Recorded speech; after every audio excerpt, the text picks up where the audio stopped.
Don't kill your cat.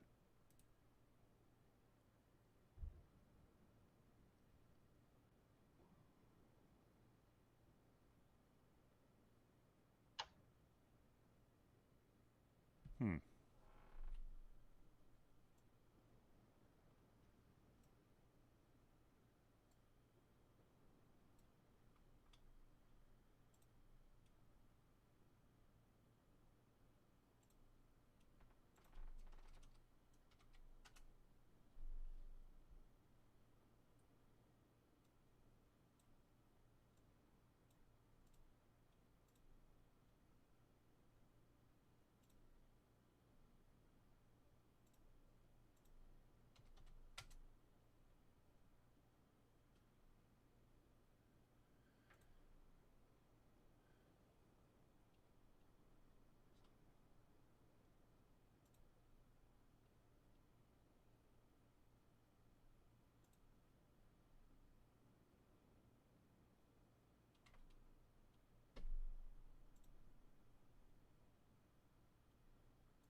That's weird.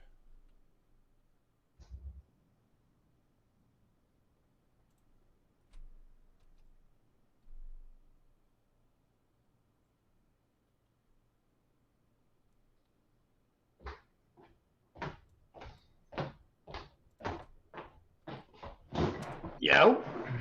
So Ugh. there we go. That was weird. But I fixed it. We good.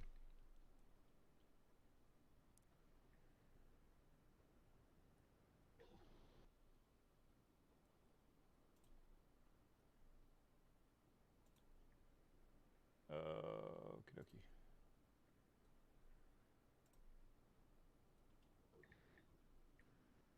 That's what I'm talking about right there. Oh shit, Sherlock. Come on. Ah! Don't shit on Sherlock, man. What do you ever do to you? Good lord. Okay, we gotta turn down your volume. Oh, wow. I need to. There we go. That's better. Whoop, whoop. Guess who got jury duty next month? Congratulations. Mm. I've got it twice for the city of Atlanta. This time's for Fulton County. If it's any consolation to you, I've only received one summons in the mail, and they decided that I was not in the number range that they were looking for. So I never had to show up. I went once for Atlanta. I was actually at the courthouse for like the whole day. Didn't make it to jury duty. Uh-huh. The second time, the call ahead thing, like I didn't have to report, whatever. Mm-hmm. Now, though, for the first round at least, it's via Zoom. What? I don't know how it's going to work, but at least I don't have to go to the courthouse for the first round. Mm. My guess is that's the questionnaire part where they ask, like, have you convicted of crimes? Do you have any opinions about this? Right. The questionnaire did have questions about, like, who your insurance is. And since I answered yes to some of those, I'm hoping that basically disqualifies me. Yeah, I've had insurance with everyone. I've had all these insurances, even though I've never heard of them. Oh, wait. You're familiar with all these insurances? You'll be the best juror because you are informed. No. I was a whistleblower.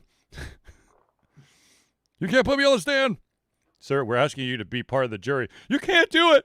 You can't I make plead me. the fifth. Sir, you're not on trial. I'm going to take my secrets to the grave.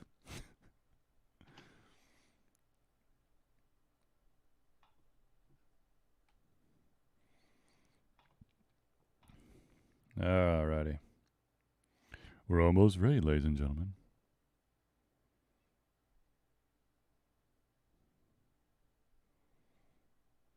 Almost ready. What if I'm never ready? Sucks to be you.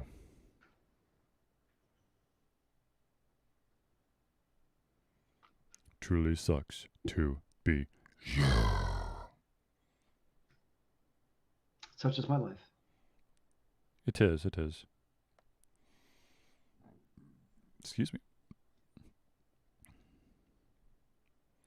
Alrighty then, ladies and gentlemen. We'll have 10 minutes. 10 minutes. This is your one chance to go get yourself a drink. Oh, I've already got one.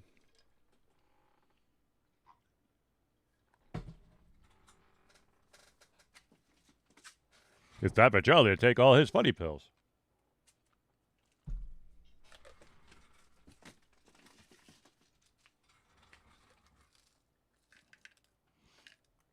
It's time for Zelius to look studious into the screen. Ah, yes. Very interesting. Aha.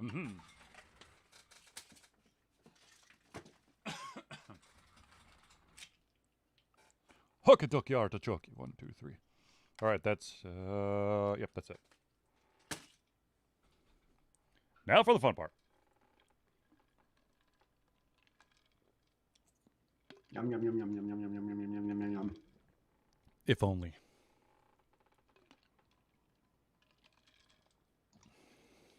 I think that if someone would just come up with like a really like delicious coating for pills, the world would be a better place. That's just my 2 cents. Some of these pills, my God, man, the aftertaste is like, ah, God, what did I just eat? Tastes like I licked asphalt. All right, kids, we ready to go? We ready to do this? Everybody take a deep breath. It's Where are gonna we be going? okay. We're gonna do the show. What show? We have a show? Yeah, the Thursday night hangout. Oh, are you sure about that? Oh yeah. Oh, okay. Hold on. Let me get my. Hi. Are you making an early entrance? What do you mean early? Late, man. Late. Get that shit in gear. Come on, Rose. All right, here we go, ladies and gentlemen. We're going to click the record button and pray that we don't crash this time. And here we go.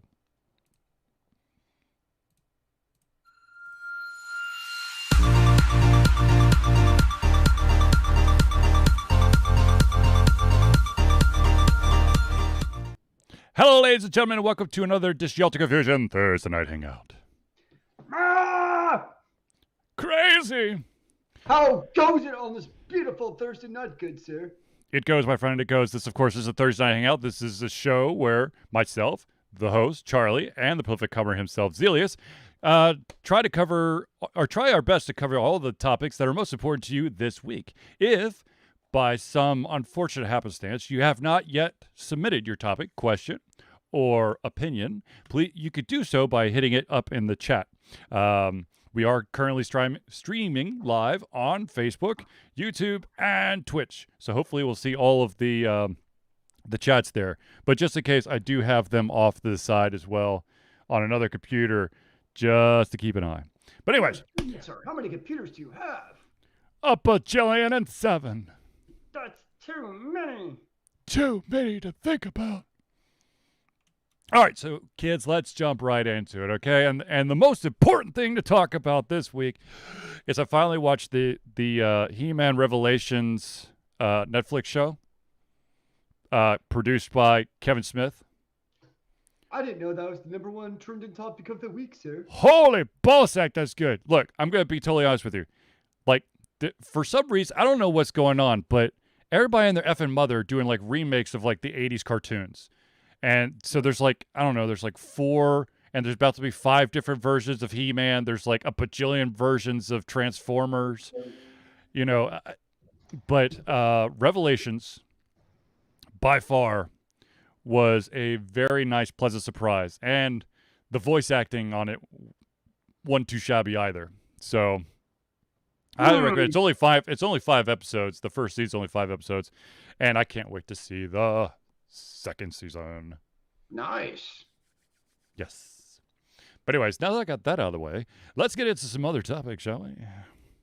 All right. So I feel like we've always got to have some company that is in the crosshairs for doing something stupid or just being total bastards. And this week, ladies and gentlemen, it is Ubisoft. And specifically, it is the Ubisoft studio that's in Singapore. Um, Here's the following revelation about the studio's office culture. Ubisoft Singapore has always been kind of known internally to be one of the worst Ubisoft studios in terms of culture. Said one former developer. People would visit from other studios and be like, what the fuck is wrong here? They are currently in the crosshairs for the Tripartite Alliance for Fair and Progressive Employment Practices. So it's yet another, yeah, but so it's yet another one of those, business practices, people doing shit wrong. But good Lord. I mean, good Lord. I don't even know what to say at this point. I mean, stop being dicks. I mean, also, this is also a quick thing. Besides not being total douchebags in the workplace, get your vaccine and wear a mask. There's my 2 cents. So, is there something about the gaming culture that draws people to be like in the actual work environment to be dickwads and think it's okay? It's almost like it's almost like at the top there's like an echo chamber where people are stupid. Yep. From a morality perspective, but there's nobody to say no, and there's no probably checks or balances. And True. I mean, if you also kind of look at a microcosm, when we were growing up, what gender played video games? What company decided which gender they were going to focus on for video games? Fair. That's a good point. I mean, for better or for worse, there is that perspective of video games Are for that it's boys. a male-dominated industry, and even look at online gaming, Yeah. where the vast majority of the vocal players Yep. are male. And the worry is always inside of that then corporation or community of any kind, really, to be honest. It creates that culture where people can basically it creates a boy zone. It's really what it does. Absolutely. It's a boys only club. Yep. And it just gets worse. I mean, you think about it, like these comments are coming to light because of it's just my ice cubes. It's fine. It comes to light because people are finally saying something. But you think about I think about good old boys club. I think of two things. One is fraternities, and two is country clubs. Yes. I mean, you think of fraternities. You're in college. People do stupid shit. But then not all fraternities do stupid shit. What's that? I said not all fraternities do stupid shit, but there are fraternity members who are gonna do stupid shit. Well, you could use the same argument for corporations. You could then therefore say Blizzard doesn't do stupid shit. It's people inside the corporation do it. All right, fine. Okay, I'm trying to save face a little bit, ladies and gentlemen. I was in a fraternity. I didn't do stupid shit. I was witness to some stupid shit, but it wasn't my fraternity that was doing it. But then you get to people in college, they do stupid stuff. Life goes on. But then you particularly get to what's called the real world, and basically graduate into country clubs. I mean, that's the reality of a lot of these fraternities. It becomes the Bodogoy Club, particularly when big money is involved at some of your certain schools. Yeah, okay, there we go. That right there, big money. Now I'm going to remove fraternity, and I'm going to just say boys clubs. But it's also the networking part too. No, I'm just you can know these people, right? But there is definitely a demographic of like-minded male individuals who, once they get, if they've got the money and they get the power, then they can get away with anything. I'm talking about all those wonderful douchebags that get away with things that wreck individuals' lives in college, i.e., they rape girls and then get a slap on the wrist instead of going to prison because the judge decides he's got so much more of his life to live. Sorry, but And then the judge bullshit. won your local country clubs. Exactly. No, And no, what do you're you think?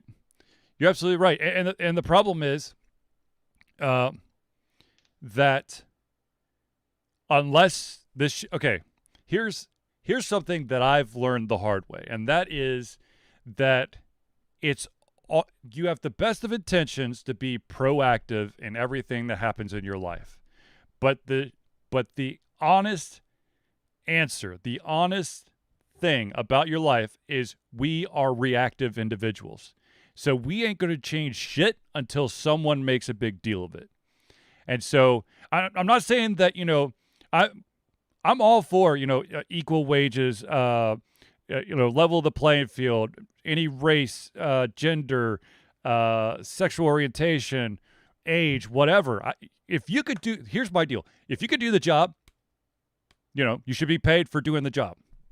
Now, if shit is going down that's bad in the work environment, you should be able to tell people and not get and not have the person who is the issue get a slap on the wrist or get reshuffled inside their organization or whatever. But the problem is, as long as a company's making money and they can bury all the bad stuff, nothing's going to change. But when all this shit starts coming to light, you gotta wonder how much of this is actually the unfortunate, and this is the really sad thing, is how much is this actually going to change things? Because now you've got a bunch of companies that are coming out going, unfair hiring practices, sexism, sexual harassment, all that stuff.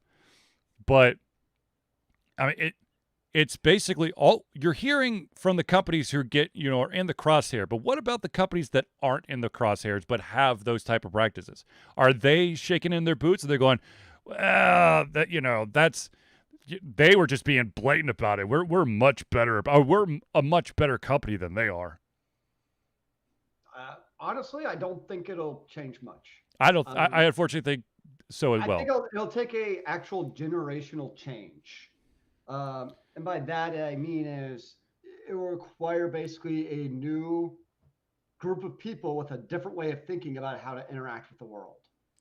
Um, for there to actually be any kind of substantial change, um, particularly in the world of gaming. Um, Well, that's just in the world, period. I mean, yes, gaming, the game industry, both for developers and for gamers, is a very sexist environment and a very toxic environment. If we want to be honest. I think it's also hyper highlighted because of social media. Like, I think like there's not daily social media posts about Walmart in their work conditions. There's not, people coming out of limelight about how are they treated at Applebee's as servers. Yeah, because Because they would get fired the next day. yeah, and that's not exciting, right? Like but one of the things that's always in this news is games. Like that's Right. a forefront of daily social interaction and communication. So I think there's also a little bit of, yes, you're absolutely right. If a waiter says something, they're going to get fired. I saw it at my job when I was a waiter. But yeah, I think there's also that dynamic where video games is, even beyond the sexism part, it's such a hyper social industry where if there maybe is an industry of the chances of it coming to light, I don't know if it's going to change anything, Right. but at least if these things come to light, it probably is the video game industry, because it is such a social industry in nature based on the products they're creating. Well, I would say yes, and I also think that with the real staying power of all these streaming services, I think that also the parts of the TV and movie industry are starting to get into that spotlight as well, because you've got all these like pet projects are getting a lot of money, and that if there's someone attached to it who is not good, then shit goes haywire. I mean, the the amount of time for them to pull the trigger on something is much, much, much faster than it was 3 years ago. But even then, you even look at oh shoot, what's the name of the director who's like absconded to France? Roman Polanski, is that Yeah, it? yeah, Yeah, like it's a known fact of the terrible things he did to females, and yet how many actresses have actually in vivid detail said anything about what he's done right. or actually come out and be like, this is what happened, even though we know what happened. They don't want to be Um, blacklisted. yeah, so that's the unfortunate. I mean, hell, Johnny Depp has basically been blacklisted when he was the one who was actually assaulted. Depending on the news you read, I guess. Right. Well, actually, But I she's think it still, depends on the hour. He yeah, hit but her, so, then she beat the shit out of him, then she beat the shit out of him some more, then he smacked her back. You know, the but the that's the tough part is, I mean, it's still a like take in this case, acting. It's still a male-dominated industry. absolutely. Um, I remember somebody made a comment at one time, and it was basically the effect of, well, she also had to make the choice to sleep with him, so why is it such a big deal? And I'm like, really? Like, what do you think would have happened if she declined to sleep with him? She'd be out of the industry. Yeah, like it would It's be, not like she wouldn't. It's not just she wouldn't get the part. I mean, she'd yeah, probably have to go back to like local stage theater. yeah. It's not just a simple. It's not like you know all these hot young actresses are begging to sleep with the directors. It's very much the power play of unfortunately, in some cases, they don't have a choice if they want to keep on doing their thing. I mean, What? there's some actresses who have been able to get the power to not have to deal with that. In a way, weird kind of way, I wonder if nowadays it almost helps to be a child actress because you think of somebody, Hermione, I have a total brain fart on her name. Um. Oh, if you. Now, of But course, like somebody right. like her, Emma Watson. yes, thank you. She probably had the power now to basically be able to like, ha, no, I'm not playing that game. But if you're trying to break True. into the acting industry, like in your 20s, where you didn't have that youth to protect you, and even then, the youth doesn't always protect you, unfortunately. Well, I Um, think it's changed. In the past, let's say 15 years. I think that if you were a child actor or actress back in like the early 90s, I think you'd. Well, I mean, we've seen what's happened to some of those people. They are messed up. true. So, the the the terrifying thing and the beautiful thing is that we live in an instant society where social media can come up anywhere. Pictures, stories, videos, allegations. And the thing is, we have, this instant news cycle that if someone says that they thought someone did something or said something, that person you get cancel culture, um, for the most part. Now, of course, there are certain I'll call them media deities that sometimes stuff does not stick to, but you know, So, what do uh, you think of the? Does that outweigh the pro potentially of the fact that there is an avenue to speak out that otherwise did not exist? Because there was a time when, like, if you were, let's just say molested or mhm. abused or other case, maybe you didn't have an avenue, but now they can be public about it Right, but when before there maybe wasn't a way.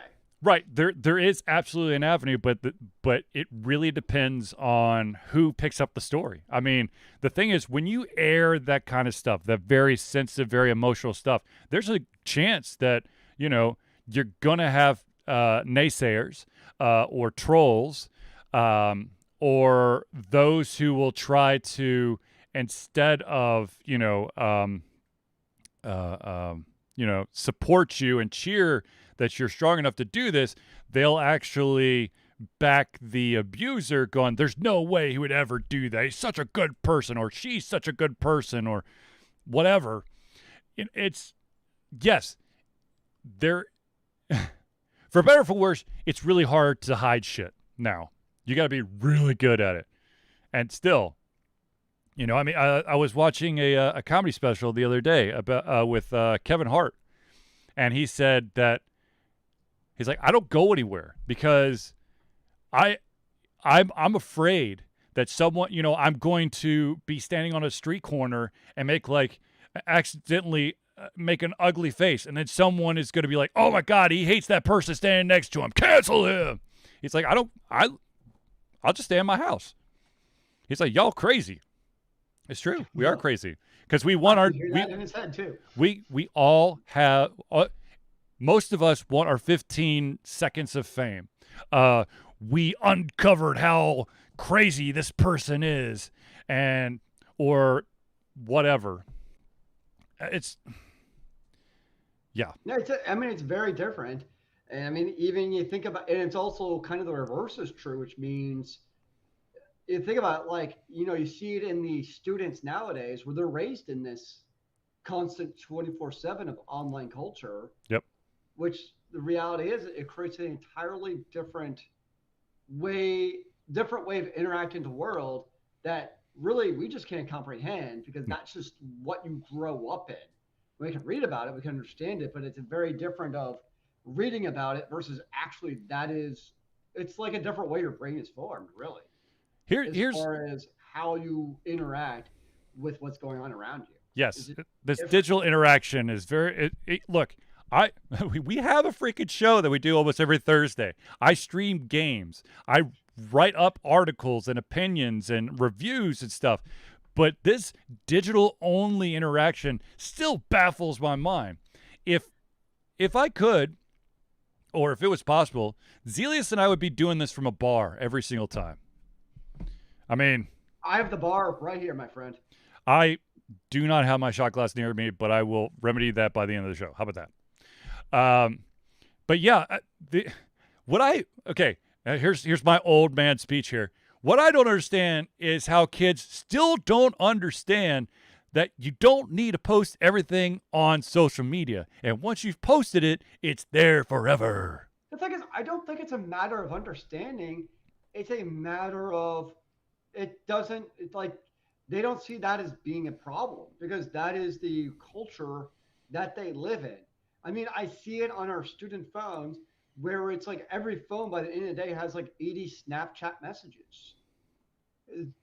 It's almost like think about it, like back in the day, right? Yep. You did AOL Instant Messenger. AIM, baby. I don't call it AOL Instant Messenger. That's way too. That's a I know. mouthful. AIM. But think of like we couldn't do AIM unless we were sitting at our honking desktops, Yep. right? We didn't have Mm-hmm. no fancy cell phones to be able to flip up and do our T9 texting to our aimbot friend, or answer Charlie's trivia questions on the road. Yeah, we were sitting at our damn computers to do it. I forgot I But did trivia questions. what's that? I said I forgot that I did trivia Oh questions. no, those were fun because I remember we would all be like we would answer your. That was like the best part of AIM was like people's away messages. Yep. Um, it was like almost like the precursor of like Facebook status messages, really. Yeah. But you had to be original. Anyways, but that was a very segmented part of our lives, right? Mm-hmm. You couldn't Mm-hmm. do AIM unless you did it. But in a way, like I know for myself, like I was almost in a different frame of mind when I was on AIM.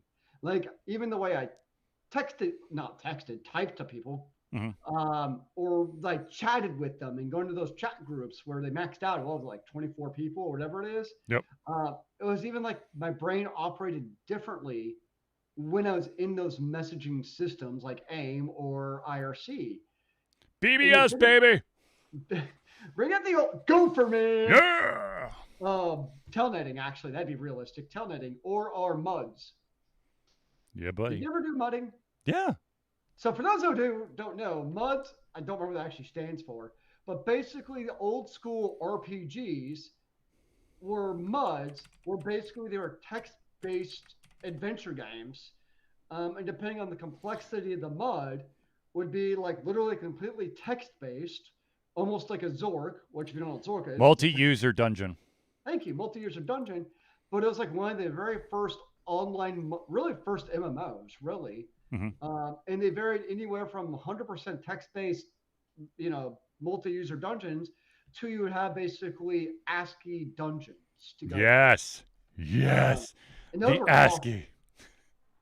But like it was even like a flip of the brains, whereas nowadays you have kids where like that flip of their brain is 24/7. Yeah. It's like even different. Like I think you and I could differentiate between our online brain and our, in-person brain. It was like almost two different people. One Um, can one can drink alcohol and clink actual glasses. The other one can drink alcohol and you'll just have to pretend to hear the sound of clinking glasses. yes. But like now that almost two different worlds is blended. It's one. Yeah.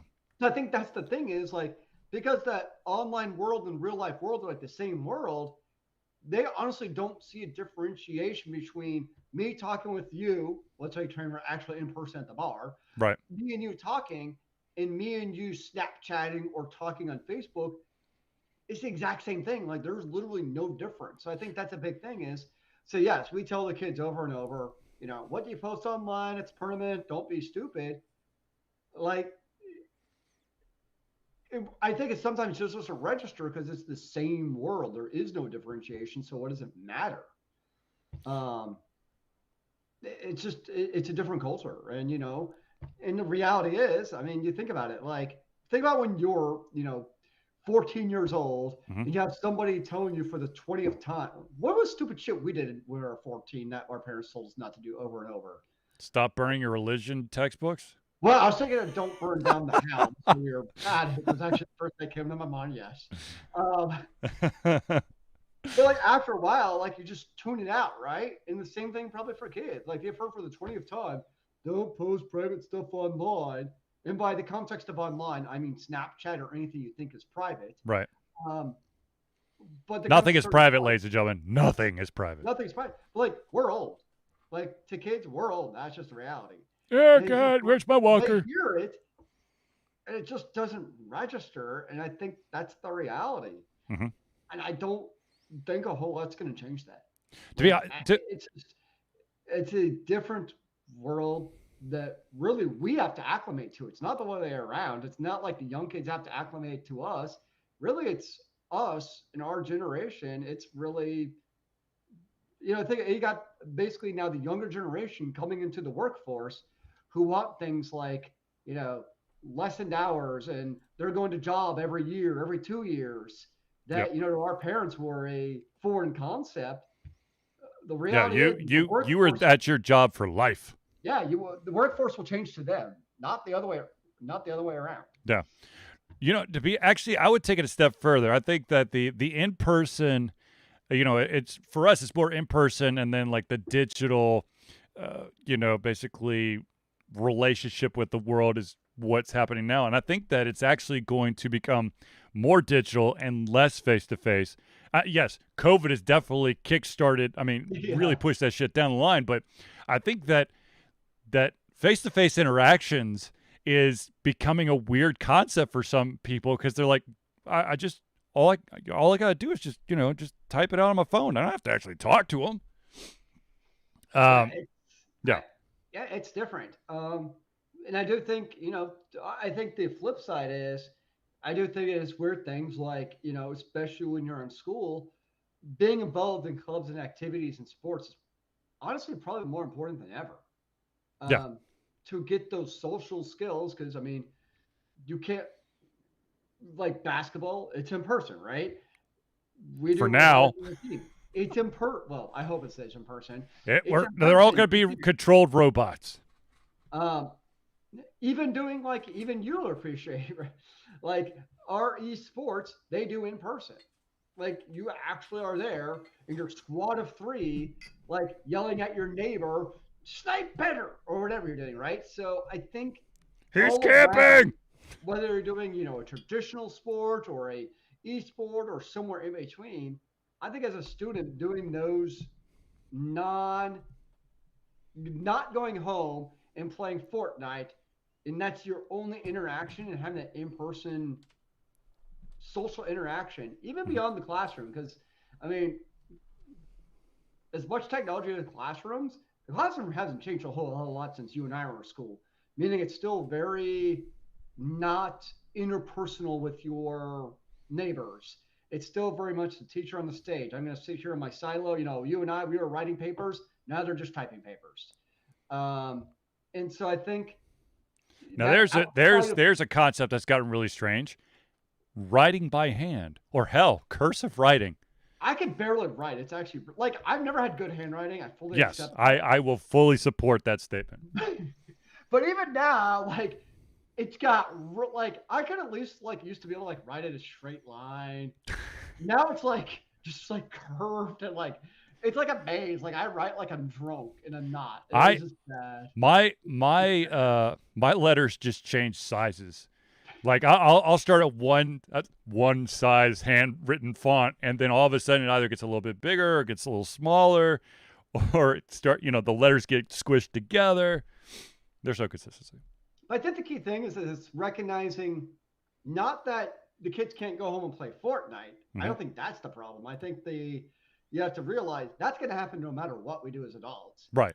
It's put the kids in situations like after school sports, like your kids go to do the clubs and they do the summer camps. Mm-hmm. Recognize, understanding they're going to do these video game things, but also giving them those other avenues of socializing with other human beings is super crucial. Agreed. While still let them do the fun electronic things kids want to do. There's always the balance between the two. It's not just one or the other.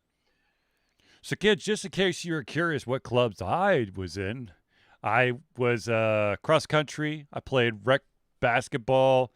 I was a basketball. I was the varsity men's basketball statistician. Ooh, I ran track and field. I did some wrestling in there. Ultimate frisbee. Yeah, I think it's about. I was also at science club. Science Club. Was Just that think of Science it this way, Olympiad or was that different? huh? Was that Science Olympiad or is that different? I think it's different. Science club Okay. was just you met we. I think it's like every Thursday we had like an activity period, and that's when the Hmm. clubs meet, Oh, yeah. and you have to complete one science club contest, and then you gain the right to take a day to go to a museum. That's actually kind of cool. We went to Fernbank a lot. Yeah. It was easy. Now you guys can go to tell us. I need to go there. Uh, I never been. I was uh, I was supposed to go, but I got really sick, and so my mom and her husband, I think Julia and the boys, they all went up there without me. But You know what I really miss? sidetrack. Sidetrack. Yeah. Yes, Sidetrack was the coolest. yes, it was. Because they have like all the really fun, like hands-on experiments. They could basically just do stuff with like the kinesthetic stuff with your hands. It was so cool. Exactly, I miss exactly. that. Zelius, cheers. Cheers, sir. Tink.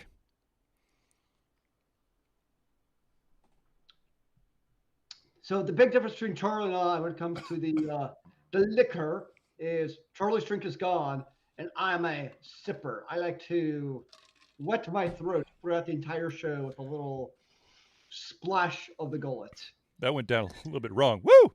Yeah. God dang. That'll put some hair on your chest. All right, ladies and gentlemen, let's pause for just a second to do some friends of the show. If you'd like to be a friend of the show, then just tune in and make sure that you listen to the Patreon pitch that I'm going to give you after the friends of the show. So without further ado, ladies and gentlemen, let me go with the first one. That, of course, is the Indie Cluster.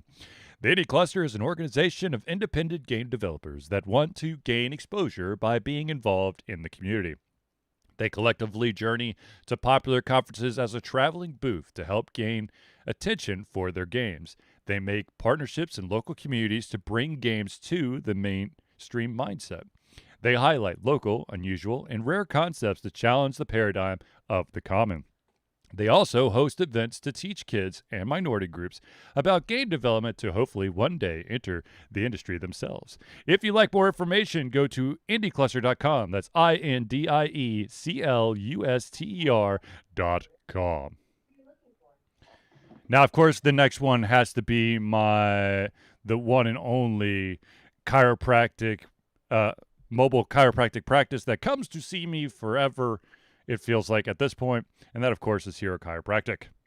Hero Chiropractic is a unique healthcare practice set up by Ryan Moore. The company's focus to elevate a patient's experience of freedom, creative expression, and joy. They believe that everyone can be a hero and has incredible heroic potential inside themselves waiting to be unleashed. Hero Chiropractic focuses on mobile chiropractic care in the greater Atlanta area. They are committed to healing clients by creating a plan of action uniquely suited for each person. They make that plan of action as convenient and affordable as possible, and most importantly, suited to your individual needs. If you need more information, go to herochiropractic.com. Now, we, of course, the newbie to the group, well, I guess it's not really a newbie at this point, but ladies and gentlemen, let me tell you about Noodle Boy Media. Noodle Boy Media was founded in 2015 by Andrew Tran. It was previously known as Whack Kid 47 Media. It is your choice for professional photo shoots and panel recordings at conventions. They pride themselves in providing a high level of professionalism, top-notch experiences, and quality services. If you want more information and to view their full list of services, check out facebook.com/noodleboymedia.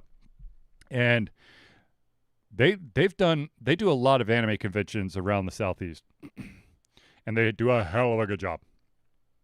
Just in case you're wondering. I always wonder. Yeah.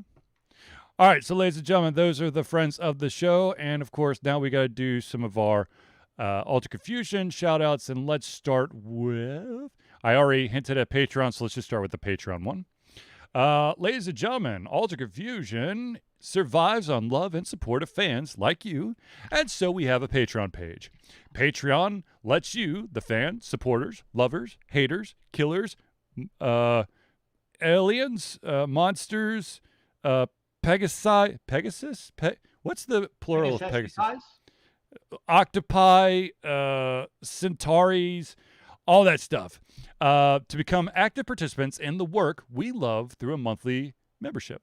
This gives you access to exclusive content, community, and insight into our creative process. In exchange, we gain a bit more freedom to do our best work and the stability we need to build an even stronger creative career. There are currently 2 tiers. There's a $1 tier, that's $12 a year, which will gain you early access to all the playthroughs or selected playthroughs. I'm not going to say all the playthroughs because there are some games that are like over in an hour, and I'm not going to, that's just a waste.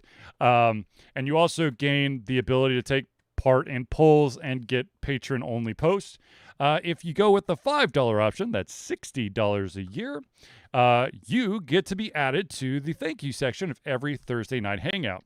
You will gain access to the early access to the playthroughs, and of course the patron-only post. If you want more information, go to patreon.com/alterconfusion. Patreon spelled patreon.com/alterconfusion. All right. So now this, of course, is dear to Alter Confusion's heart because we've been doing this for 10 years.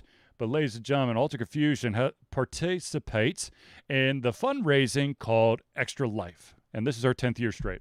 Extra Life is gamers doing what they do best, gaming, to help sick and injured children at their chosen Children's Miracle Network hospital. The money that we raise through Extra Life will go directly to our chosen hospital, which of course is Children's Healthcare Atlanta, as unrestricted funds. This means that the hospital decides where and how to spend the money to ensure the dollars we raise make the biggest impact in the lives of the kids they treat. So if you have the capacity to donate, please go to extra-life.org and search for Altered Confusion. Now, if you cannot make the donation, but you do want to do something with Extra Life, perhaps you want to game to raise money, you can sign up either as an individual or as a team, extra-life.org. It doesn't have to be video games. Could be board games, could be card games, could be pencil paper RPGs. However, whatever form of gaming is good gaming. All right. Yeah, we'll do it. Why not? Alter Confusion also is willing. No, hold on. If What? What? I'm so confused. hold on, I gotta let's roll this back. Okay, so ladies and gentlemen, I know that sometimes you cannot perhaps do a financial support for your favorite Thursday night hangout show, but perhaps you want to send something to Alter Confusion for us to show off of the show, unbox, and basically give you a little extra love for the awesomeness that you sent us. So, ladies and gentlemen, if you want to send a physical item to Alter Confusion, all you got to do is send it to 1551 Dunwoody. That's Dunwoody, Village Parkway. Number, super duper important, number 88276. This is the number of the P.O. Box. You leave this out, it will not get to us. The city, once again, is Dunwoody, Dunwoody, Georgia 30338. Now, let's get back into the news. And the first thing that I have to say is that there is a very distinct possibility that one of my favorite games is finally getting a sequel. Oh. And that is, there is a rumor that Alan Wake 2 is in production. So what happened was, I can't remember who the original company was that created Alan Wake, but that company, I think basically sold all their IPs and assets, and now the original developers have regained that the ability to make a sequel. But right now, all they're saying is they've got an unannounced game project alongside Epic Games, and it has moved into full production, which I am crossing my fingers. Please be Alan Wake. Please be Alan Wake number 2. Because I How love excited would that make you, sir? Huh? How excited would that make you exactly? I don't know. It would make me so happy I can't even think straight. Could you ever think straight? I'm so confused. Touche, sir. Touche. But seriously, if you haven't played Alan Wake, it's a phenomenal game. It's a third-person kind of horror game where instead of shooting people with a gun, you are basically utilizing a flashlight to keep back the darkness. Which, ironically, I just finished a game called Song of Horror, which has your character having some sort of light source. Could be a lighter, a candle, or a torch, which, of course, is another way of saying flashlight. And yeah, I completed that game, Song of Horror. It's messed up. But it's good. Messed up or not fun messed up? It's could be frustrating messed up, but spooky and eerie at the same time. Because the evil interactions are absolutely 100% random. There are certain places that will always kill you, but there are also random encounters that will F you over. In the game, you have a certain set of characters that you can use for each chapter. There's 5 chapters. And there's one character named Daniel that if he dies, you got to redo the entire chapter. Now, if you lose a character in that chapter, they're gone forever. So you got to watch out for that. Just that chapter, or? Oh, no, they're gone forever. Oh. Yep. Permadeath. Yeah, they're permadeath. But one thing that I did learn, ladies and gentlemen, is if you see a dead character somewhere in the level that you're playing in, leave them the fuck alone. Please leave them alone. Why is that? Because they will fuck you up and kill you instantly. But anyways, Alan Wake 2, please, for the love of God, make this happen. Make Charlie a very happy person. Now, speaking of games that are getting new life, there is a game out there called, Savage Planet. And this was a game that was, I think it came out in 2017 2019, maybe. Journey to the Savage Planet? Okay, so Journey to the Savage Planet is the new one. Ah. So basically, once upon a time there was this company called Google, and they decided to have their own game streaming um, system called Stadia, Still and exists, man. they decided to have internal gaming studios create games, which no longer exists. They've destroyed all the internal game developers, and this was one of them. This company was one of them, and they got shut down. Now they've reformed, and they've basically they were Typhoon Studios. They're now called Raccoon Logic, and they have basically reacquired the rights to Savage Planet, so they are going to make Journey to the Savage Planet, which I think it's available. Yeah, it's available for PC, PlayStation 4, Xbox One, and Switch. But it's always good to see the ability for to further work on that franchise. I'm still waiting on Disney to oh, I lost the feed. In case you're curious, Journey to the Savage Planet on Steam is a very positive recent reviews. We lost the stream. Where'd the stream go? I don't know. It's completely dead. Oh. What'd you do to the stream? Oh, yeah. I see black. And now it's freaking out. Let's do this again. Oh, here we go. We're back. Okay. I don't like my internet. But, until it gets deregulated and we treat it as a like the way that we treat natural gas, it ain't gonna change. Nope. Okay, so Savage Planet, congratulations on reacquiring it. I would love for Disney to release the rights, the IP rights of Monkey Island back to the creators, but it's too lucrative for them to give up.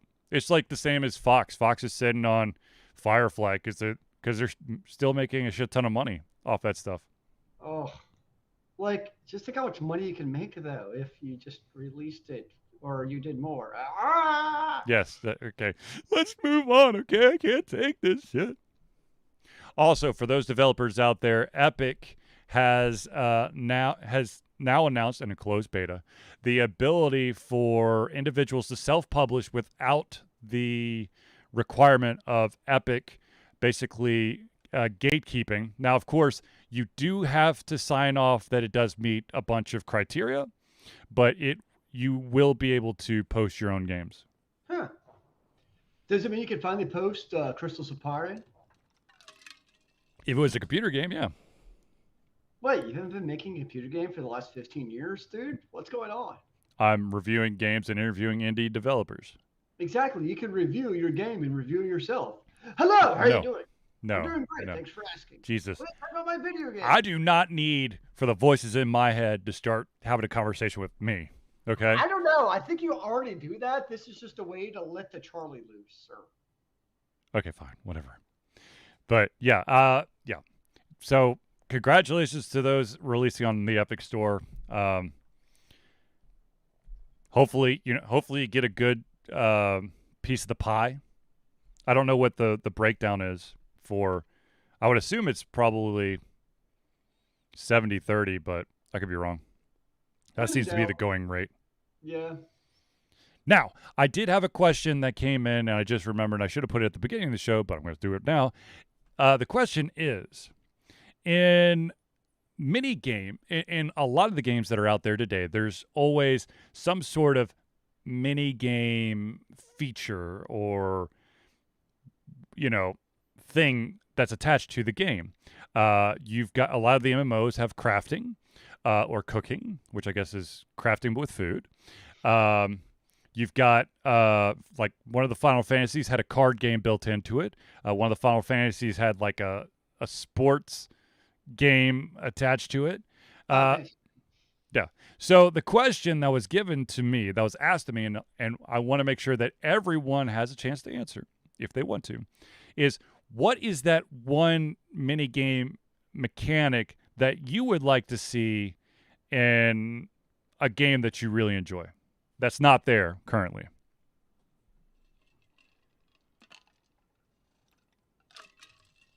Apparently, a lot of people say fishing, which I don't know I don't why. play mini games.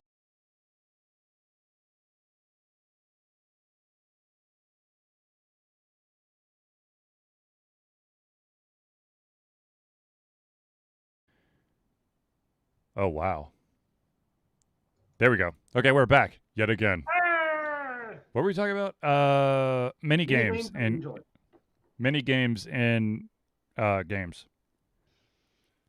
Yeah, A lot of people because say fishing. I just don't understand fishing. like most games, I mean, the reality is I play for the story and the combat, or even like the puzzle part of that. If it's that kind of game, more like a Zelda type of game, Mm-hmm. I don't play them for the side content. Namely because the like, let's just say it's a RPG game, right? That's the Yep. concentration and the emphasis of like 95% of the resources is on combat, right? Or in Right. exploration. Yep. And then to devote like 2% of the resources to this mini game, which makes it basically a shit mini game. Whereas I could play another video game that puts the full emphasis on the sports element. So I'm just going to play this other video game that puts other emphasis on that and does a good job. So for me, the side things, meh. I've never found them very engaging in my video games. I And even prep. And my other problem too is I find most of the time, especially in like single player RPGs, like they're made so that basically you're gonna get your gear through questing anyways. So what's the point in crafting? true. I think in total honesty, I believe that if you're going to try to include a different, an additional genre or some sort of additional mechanic, it's got to be thought out. You can't just throw it in the last minute because then you really want to do it.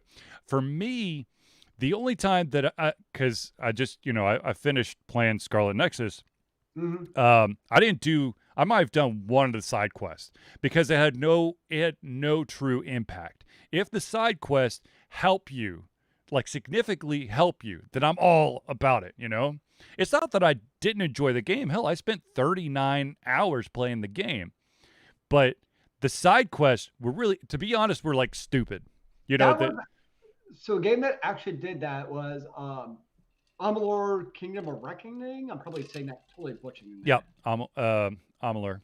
Um, the crafting in that game was actually very useful and powerful, but it Oh, was also straightforward. Like to me, like there wasn't you had to like it was a natural organic progression in the game. mhm. It's not like you had to go around to Ragnarok to collect your lightning sword, and then you had to go to Hades to collect your hilt of hell or something. It's just like, oh, I naturally got these ingredients to create my new fire axe of death. Sweet, I'm gonna craft that, no problem.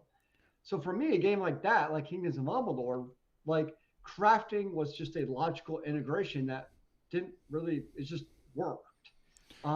So that's where I don't mind it, but just the going around and randomly picking up mats for 2 hours is not very fun to me. Well, I mean, for the most part, the Scarlet Nexus has a crafting mechanic, It and the does. beautiful the yeah, it's called you do exchange. Oh, I mean exchange, yeah, but Yeah. I guess I could see that So crafting. the exchange is you start with one weapon, and then once new weapons open up, you along with some of the items that you've just collected while going through levels. If you have the previous level's weapon, it just takes that, builds it, and automatically equips it back to you. Which, Yeah. what a concept! I'm Well, you upgrading like my Scarlet weapon. Nexus, Why? so like Huh? that was like your only way of leveling up your gear. Yeah, exactly. So like to me that made sense because I'm like, well, I don't have a choice, so I guess I'll do this. Well, actually, Hooray! technically, you could do with some of the side quests, but like I said, they were just so asinine and weird that I was just like, no. And I grinded for resources because I was bound and determined to buy everyone all their gifts. Ah, And nice. some of those gifts are just like some of the materials that you need are just nuts because they just don't drop. But that being Did you said, want to level up the friendship level because you wanted to just be the completionist, or was it for the whole like SAS thing to level up their abilities? to level up the SAS, if you got a high enough one, Yep. they would pop in and take some serious damage for you. You know, instead of taking like a killer blow, they would just pop up and take it for you. Or there was ability to for them to jump in and do their special to kind of kick ass and take names. Um, So I have a question for you about yep, Scarlet Nexus. yep, It's driving me nuts. yep, The invisibility. yes. I cannot backstab. Like I did it once or twice, and now like I'm invisible and I hold down the button and like nothing happens. I'm like, what am I doing wrong? Do you ever have that issue with being able to backstab and like nothing happens, or am I just an epic failure at video games? I never really had an issue, so to speak. My problem was that there was a very good chance that the thing I'm trying to backstab has like a um, AOE attack, which is area of effect, and just as I'm about ready to backstab him, I become visible because I got poisoned or something. Ah, yeah. But it's it is annoying because you have to wait for it to base. You're holding down one button, it kind of powers up, but then you got to wait for the second kind of boop before you release to really kick ass and take names. The thing that really pissed me off and was when the enemies were invisible, Yeah. and if you play as the girl, you don't have the team member that can see see those guys until late in the game. Really? Yeah, Because I got like I'm only probably about 3 hours in, honestly, and I you played as the guy though, right? yeah, and I've already Yeah, got he's in the your squad. We're not. We're there are two separate squads until late in the wow. game. That's kind of nuts, actually. Yep. But anyways, but yeah, for me, if like Zelia said, there are certain games that have crafting in it, but it just doesn't make sense. It's busy work. Yep. By the time that you gain all the resources to build the dark sword of the Almighty, you've probably found a loot drop that has the dark sword of the Lord Almighty +7. Yeah. You know, there. Now, so, I mean, because to developers' credit, though, they also make it in a way where you do have multiple avenues of success. But Right. those video game players who want to craft and create their ultimate sword, they can do that. But I think probably the majority of video game players, especially for single player games, aren't Mhm. going to do much crafting unless it's a game like Kingdoms of Amalur just smacks you in your face, or in the case of Scarlet Nexus, I would say that's also a smack you in the face type of crafting. Mhm. But if it's like you have to grind to do that, that's like the trailing curve of players Yeah. who are going to do that. Most players are just going to get the items that you pick up naturally from defeating enemies and bosses. And I'd say most games are tuned that that's all you really need to succeed in the game. Well, to be honest with you, in those games where you've got to like collect 5 dragon fangs and 13 ham sandwiches and 5 eyeballs of fish to make, I don't know, a shield of justice, which makes no sense whatsoever. I usually just in those type of games, I literally just sell all the crafting material I've got, which gives me a shit ton of money, and I'll just buy the damn thing from the store. Like, Look oh, at you geez. being a capitalist, Yeah, giving money to the economy and making it go. exactly. No, I was actually watching a skit on Facebook today about like insane crafting. He's like, in order to make this great sword of awesomeness, you need the ashes of a fallen ghost. And the guy's like, okay, yep, that makes sense. You need the sword pommel of a undead knight. Okay, cool. You need an old shoe. I'm sorry, what? An old shoe. Okay, sure, why not? You need crispy bacon. Okay, what? He's like, you need 4 eyes of frogs. What does that have to do with a sword? You also need. He just starts rambling on. He's like, you know what? F it. I don't care. I will find another weapon. I don't want this. Well, And it's because true. everything you'll get it like in a game. Like to your point though, I have to create the ultimate sword of +4. It'll be like it lists like the 6 items, and you're missing like one frog's tooth. Yes. And it's Jesus like, Christ. where the hell do I get one frog's tooth from? Mm-hmm. Versus like Kings of Amalur, I liked because you literally like you select your pommel. Okay, I'll select one of these items in my match list. Mm-hmm. Select one pommel or select like one like shaft sword. I'll select this one because it's my inventory. Right. So it's very straightforward of like what are you crafting versus I want to craft this weapon, but there's random materials that I get from someplace in the game. So I think That maybe really that's don't the make thing out of it. logical sense at Yeah. all. Or like just where like I don't want to have to go open up Wikipedia to find out where to go grinding for mats either. Like that's not either enticing anymore. At one time of my life, I would follow along with game facts of where to go for every last nook and cranny, but that time has long since passed.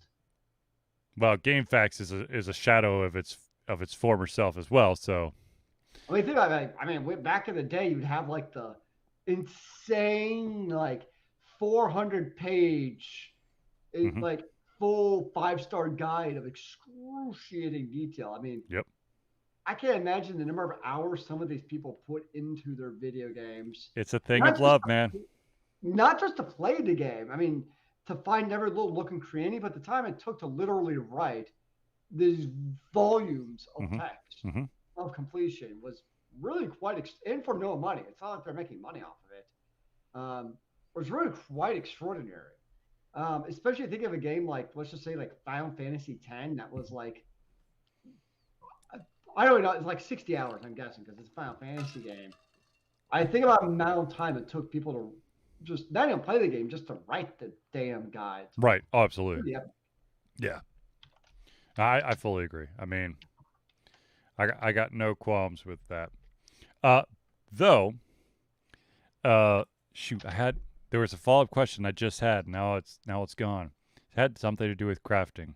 Oh, some games have taken the route of instead of um, you know, having a very specific a set of random ass shit that you have to use, you gain you basically collect a bunch of differing blades and hilts and pommels for swords, and you try to and some kind of magical gem, and you have to combine it. And there's a chance that that because of the quality of the goods or the pieces that you put there, you're gonna get a stronger sword than if you use the crappy stuff. So the better the material, the better chance to have an awesome like sword. What do you think of that, Zelius? No, so I googled like longest game facts guide, Yep. and I never played it, but apparently I actually just pulled it up and it's ridiculous. Mm-hmm. Um, I'm probably actually going to pronounce this correctly, but Disca, you know what I'm Disgaea. talking. Disgaea 2 is over 1,000 pages. It think of Final Fantasy Tactics, but with a different set of characters. It's a Because the tactics question was game. basically like, is what was it? Dragon's Quest 9. That'd be a natural assumption of Yeah, longest is 448 pages alone. Like because this open world. that's just insane. Yeah, yeah, So that's what I was getting intrigued on was really long game facts guides. Somebody mentioned Final Fantasy X, which is not surprising, yep, because that's just also an amazing game, by the way. Some would argue the best of the series. sure. I mean, everybody's going to have their opinions, obviously. I know 7 is always a beloved, but I the still question tear up. is, I still tear up during Aerith's theme. Okay. yes. Okay, so two questions about Final Fantasy VII. Hmm. One is there a bit of rose tinted glasses there because it's kind of one of the first true 3D type of MMO. I mean, not MMOs, goodness, RPGs. And two, yes, you obviously had the Ares scene, which was like WTF, Oh God! OMG, what? So from that perspective, yes, absolutely. Um, like I wonder if because now you have other video games that have also kind of done the same thing, where they'll kill off vital characters. Would Final Fantasy VII, with the Hmm. same storyline, if it came out today, would it be as popular? I don't think so. I think that for what it was. I mean, Final Fantasy VII is the reason why I got a PlayStation.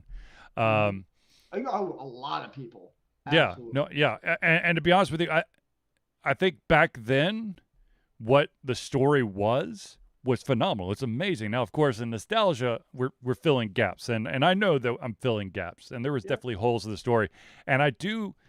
I'm still a little hesitant with this like episodic release of Final Fantasy VII, but at the same time, upgraded graphics, phenomenal, and then fleshing out some of the story that was a little lacking. All right. So if we're talking about the remastering of Final Fantasy that we're seeing right now with the episodic releases, I think that would stand. Now, if we're talking about the original Final Fantasy and its PlayStation 1 version, form, let's say we upgrade the graphics but keep the storyline, I don't think it would have the same impact. And from what I've read, is people have really enjoyed the so far remake of Final Fantasy VII. People have been Um, eating it up.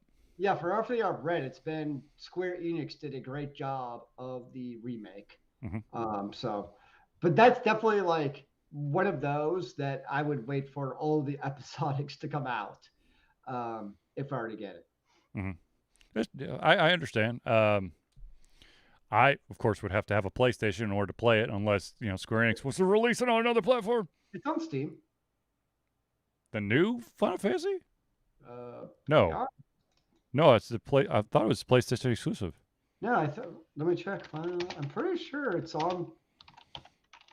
Jesus, if it is, then you're not gonna see me for a while. Yeah, it's on there. Wait, hold on. Oh, you know what? This is the OG version, released Yeah, 2013. yep. Nope, I thought it was on PC. I am Mm-mm. incorrect. No, it's Interesting. PlayStation. I did not know that. Speaking of games on Steam, as promised, I've started playing Retro Machina, which is that indie game that I've been, uh, you know, kind of really excited for its release and then wanting to play it. Um, it's a really good game. I've put over 6 hours into it. I've beaten two of the I guess worlds or areas. Um, it's pretty heavy on the puzzle aspect, but there's also a lot of combat as well. And I love the fact that your character can, if while another robot is in range, you can potentially take control of that robot and it could fight for you. Hmm. Uh, That's it, yeah, I mean, I probably should not have taken 3 hours on the first area because I got lost. I couldn't figure out what the hell to do. But yeah, it's a solid game. I mean, it's uh, those that are patrons will get a early access playthrough of it, and those patrons out there will have the early access to uh, the Beast Within until I'm done with Retro Machina, and then I'll flip it. nice. But also look out for a review for Song of Horror. And there's a couple other games that I have my eyes on. Uh, there's there's a game called Heaven's Vault that's always had high ratings that I'll probably give it a shot. And then there's Detective D of the Silk Rose Murders, and that's really harks back to the olden days with its look of like you know um, point-click adventure games of like the late 80s. So we'll see. But yeah, for those that tuned in to the final chapter of Song of Horror, I hope that I didn't scream like a little girl too much, but there's some scary ass shit that went down. Do you scream in your brain or do you scream out loud? Oh no, I screamed out loud. Nice. And I did scream in frustration and had a very lengthy um how do I put this? I strung together a lot of curse words with a lot When you're of scared and you need energy. to, go cry to your wife, there's nothing wrong with crying. No. When the string of curse words came out, it was because all my characters died, Oh, and I had to well, redo the entire chapter. that's unfortunate. Yeah, because I think it was either the fourth or the fifth chapter. I literally was two little things away when I lost my final character, and I had to redo the whole thing, and I wanted to cry so Well, bad. why'd you let your characters die, sir? Random encounter with the evil spirits, and I couldn't get away from them. That's horrible.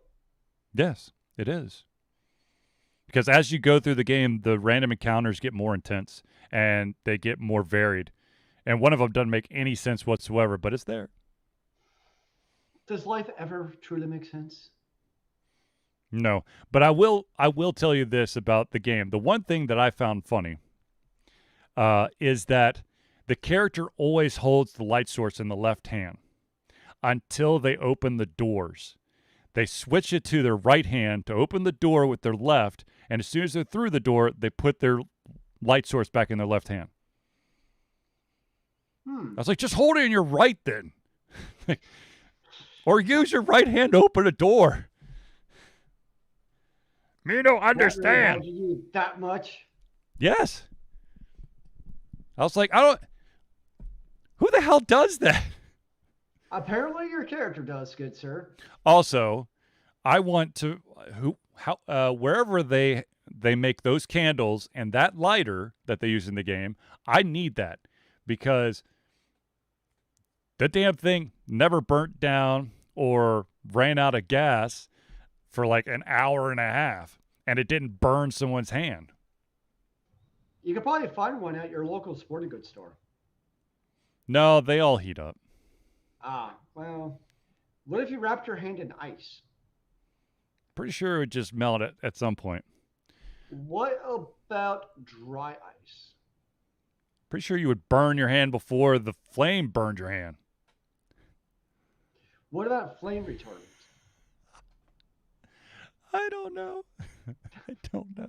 That's all I But got. okay, so one more thing, one more interesting thing about, or gripe I should say about this game is that okay, so there are characters that your light source is gonna be a lighter, and there's characters that your light source is gonna be a candle. Okay, there is a shit ton of unlit candles that are sprinkled throughout every single level. Why the fuck can't I light them? I don't understand. I could light this place up really easy if I could just tip the candle on the other candles or use the lighter on the other stuff. What is there truly to understand, sir? I don't know, but if you ever play Song of Horror, I recommend that every single time you see a door that you've never gone into, listen through the door and make sure that it's quiet. Because if it isn't quiet, you're going to die. What if I had my earbuds in? You're going to die. Oh, well, that's unfortunate. Also, I really wish that they would have, if they had the ability to turn down sensitivity on the controller. But anyways, I'm trying to think if I have any closing remarks. Zelius? Any closing It's a remarks, beautiful sir? week to live. Sure. That's all I got. Okay. I'm happy to be alive. There you go. All right. Well, on that note, ladies and gentlemen, I'd like to thank everyone for tuning in to the Ultra Confusion Thursday Night Hangout. For myself, Charlie, and Zelius, it's been a pleasure giving you everything from our heads, our mouths, and of course, our hearts. Will be back next Thursday for another Ultra Confusion Thursday Night Hangout. Remember, kids, keep on gaming and the free world. Amen to that, brother.